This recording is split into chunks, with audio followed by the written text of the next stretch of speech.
Unlike those many singers who have been ripped off by unscrupulous managers, Don McLean has always been cannier than most.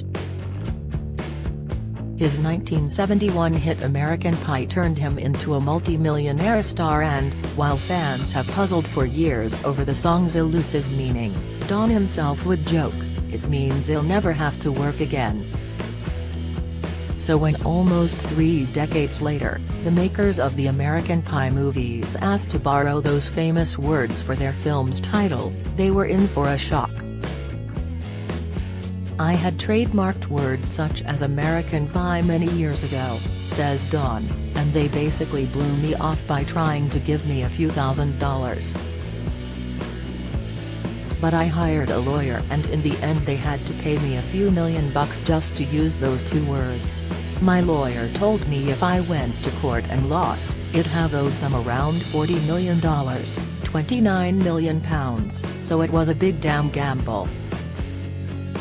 His song, covered by Madonna and Krista Berg, celebrates its 50th anniversary next month and plans are underway for the 2022 release of a documentary about its famously enigmatic lyrics.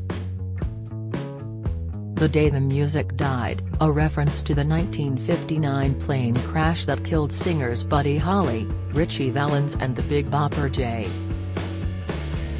P. Richardson, will finally give us the answers to why the singer drove his Chevy to the levee, and why the levee was dry, as well as his reasons for going down to the sacred store. The store was actually a music shop in New Rochelle called the House of Music, Don says. In the 1960s, when he was embarking on his career in his hometown in New York State, I was the local joke, he adds.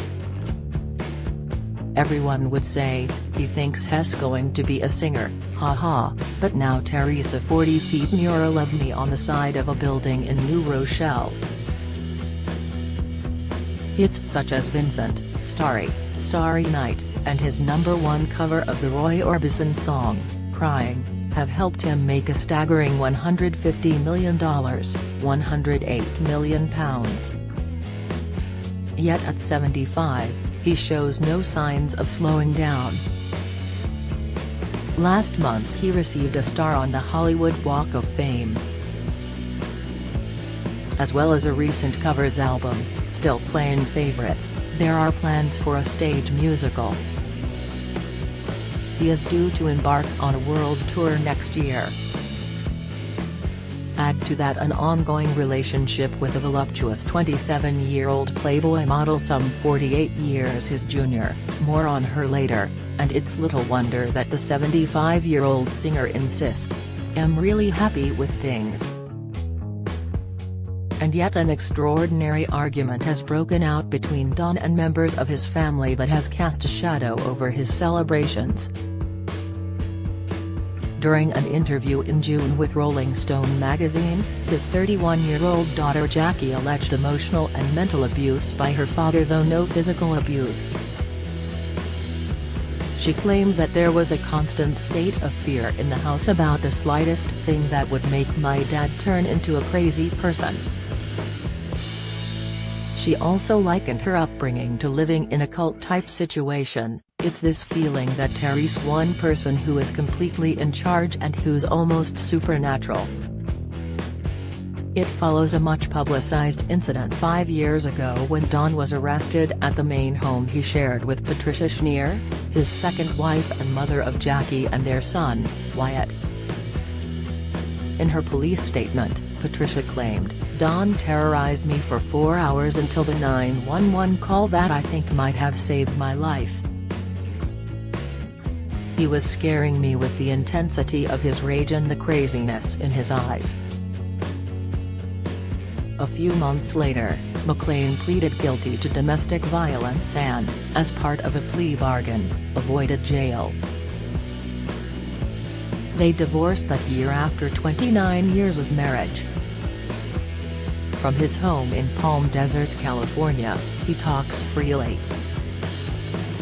It's just so disappointing, he says, when asked about the interview given by his singer-slash-songwriter daughter, Jackie, because it was all for the most trashy reason, to try to promote her new record.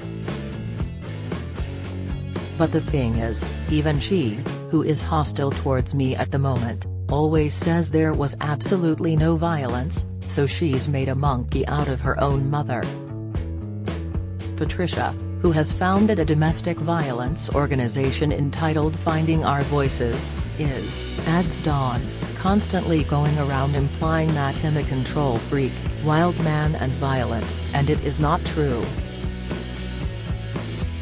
This is important, he says, because my reputation matters to me. The claims of his ex-wife and daughter mean that his many achievements now face being tarnished. Backbeat Books, which had been due to publish a children's book inspired by his most famous song, cancelled its publication in light of Jackie's interview. But we have got a different way of publishing American Pie, a fable now, he says, so it's all going to happen. But this is all the ongoing vendetta of my ex-wife who is trying to damage every single thing that I do. The situation has turned into an increasingly bitter public battle. In an astonishing twist, Don claims, "There's something I'd like to share with you. I endured physical attacks from my ex-wife for 30 years. The first time it happened, she kicked the windshield out of a Mercedes-Benz and then I said to her, 'I can't live with you. I think you're crazy,' and she composed a letter and signed it." The letter, dated 1994, confirmed she'd seen a doctor for her nervous condition and that Don had been a perfect father in every way. She needed medical help with these nervous rages and yet they continued for 30 years, he says. "I sucked it up because I'm a man, I don't go crying about stuff, but once the kids were grown up and had left, she started getting into these rages much more frequently.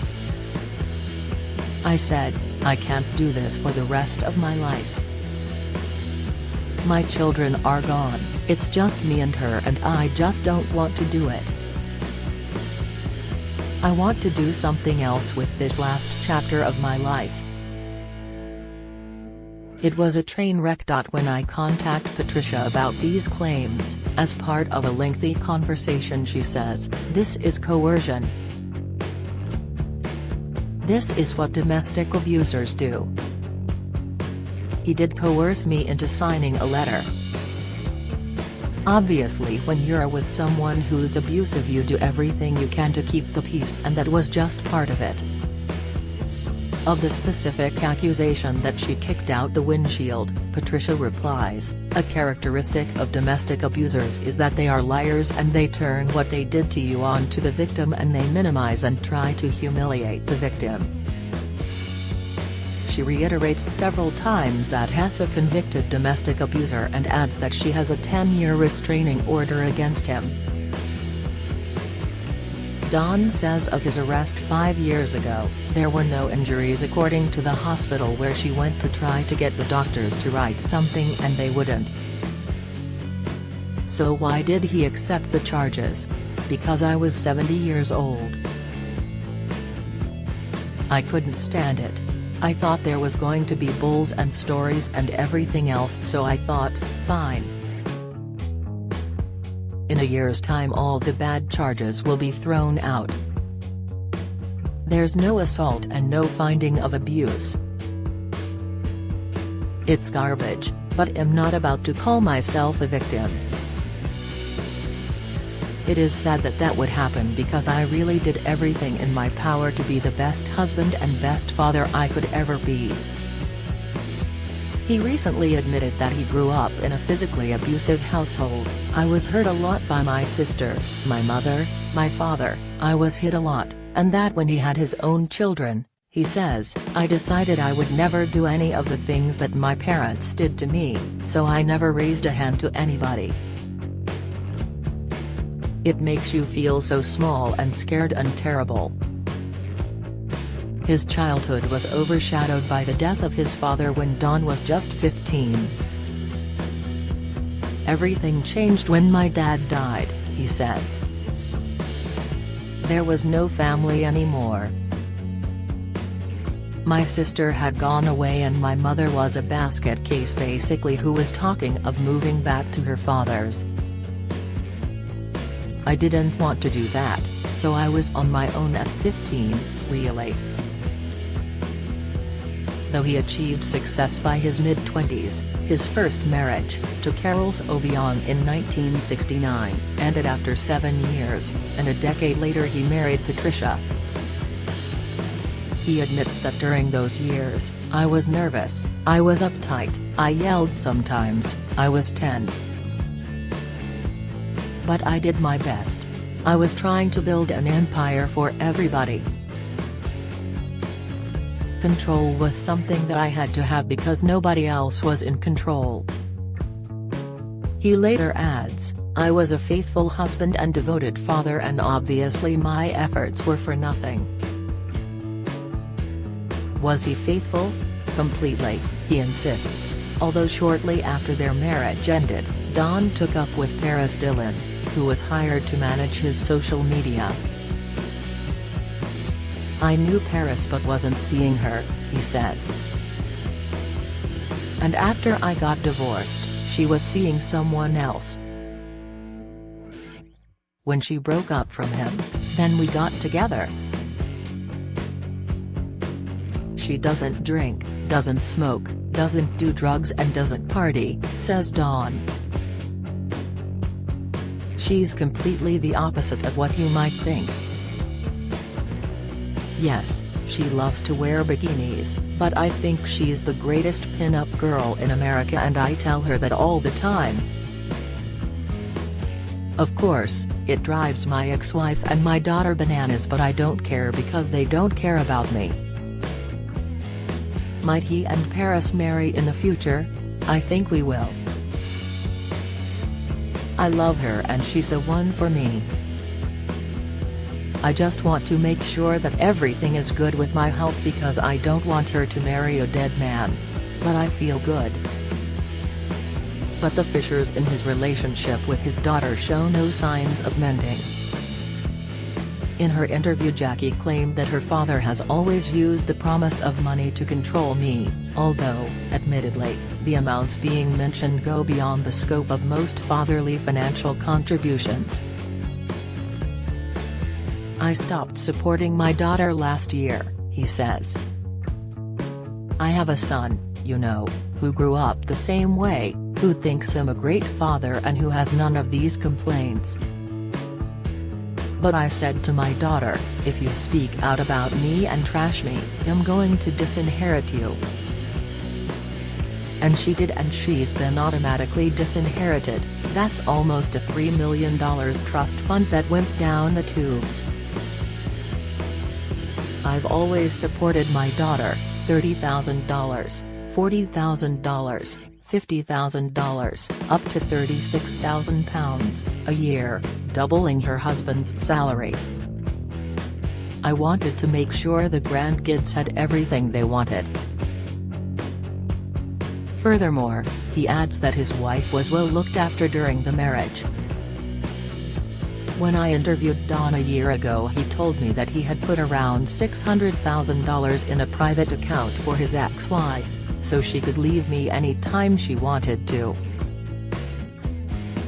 I told her I didn't want to be the only person making money, so I started putting money in this account from the get-go, so she could have a lawyer, or do whatever she had to do.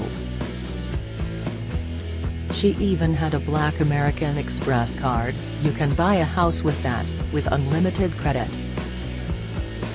I wanted her to be there because she wanted to be with me." Patricia's response is that financial abuse was a very big part of our relationship, as it is with almost every case of domestic abuse. "A huge part of what helped to keep me trapped." Patricia received $10 million in the divorce settlement. He says, "The empire that I was going to give to my family will now go to my foundation. It's all been worked out and I'm giving money to the Salvation Army." As for the situation with his daughter and ex-wife, "That's behind me now," he says. "I'm just glad I'm not leaving my money to the people who are totally ungrateful and who don't like me. The truth has consequences. If my daughter and ex-wife feel this way, then, good. Goodbye. I'm done. And go to McLean.com.